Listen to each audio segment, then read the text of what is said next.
জেআরবিটির মাধ্যমে junior multitasking operator পদে 186 জনকে নিয়োগ করা হবে। রাজ্য মন্ত্রিসভায় গৃহীত এই সিদ্ধান্তের কথা জানিয়েছেন পর্যটন মন্ত্রী Sushant Chowdhury.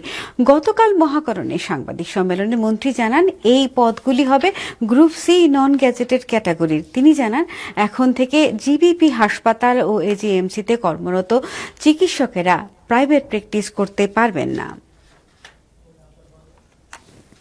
186 junior multitasking operator group C post non gazetted 186টা জিআরবিটির মাধ্যমে নিয়োগ করা হবে, সিদ্ধান্ত গ্রহণ করা হয়েছে। ফ্যাকাল্টি যারা এজিএমসিতে রয়েছেন এবং যারা আমাদের জিবি হাসপাতালে রয়েছেন মেডিকেল অফিসাররা, তারা 20% বেসিকের উপর বেতন বৃদ্ধি বেশি পাবে, কিন্তু প্রোভাইডেড তারা প্র্যাকটিস করতে পারবে না প্রাইভেট প্র্যাকটিস।